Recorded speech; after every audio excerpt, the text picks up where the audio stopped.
Il y a longtemps que la terre était sombre à pas de lumière.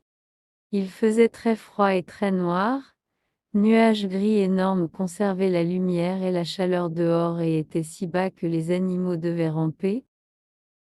Le mu a entravé le cou presque plié à la terre, le kangourou ne pouvait pas sauter, et aucun des oiseaux pourrait voler plus haut que plusieurs pieds en l'air. Seuls les serpents étaient heureux parce qu'ils vivaient à proximité du sol. Les animaux vivaient en rampant autour de la terre humide et sombre, se sentant pour les fruits et les baies.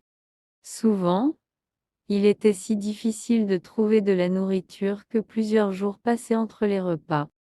Le wombat est devenu si fatigué des gens se cogner contre lui que lui-même creusait un terrier, et a appris à dormir pendant de longues périodes. Finalement, les oiseaux ont décidé qu'ils avaient assez. Ils ont convoqué une réunion de tous les animaux. Les magpies ont décidé qu'ils allaient augmenter le ciel en rassemblant des bâtons et en poussant le ciel vers le haut. Tous les animaux ont convenu qu'il était une bonne idée et ils se mirent à ramasser du bois. Les magpies ont pris un gros bâton chacun et a commencé à pousser vers le ciel. Le émeu, kangourou et les wombats regardaient que les magpies poussaient le ciel lentement vers le haut. Ils ont utilisé des bâtons comme des leviers, la première reposant sur le ciel bas des rochers, puis sur de petites collines.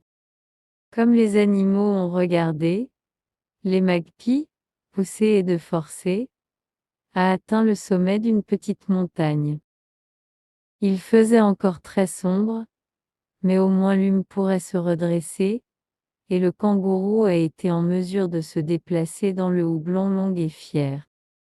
Les magpies continuaient à pousser le ciel plus en plus haut, jusqu'à ce qu'ils atteignent la plus haute montagne de la terre entière. Puis, avec un soulèvement puissant, ils ont donné le ciel une dernière poussée. Le ciel a tiré en l'air, et comme il est passé, il fendit et un énorme flot de chaleur et de lumière versé à travers sur la terre ci-dessous l'ensemble du ciel était rempli avec de beaux rouges et jaunes. Il était le premier lever de soleil. Comblés par la beauté, la lumière et la chaleur, les magpies se mettent à chanter. Comme leur ramage fort porté à travers la terre, la femme soleil se leva lentement, et a commencé son voyage vers l'ouest.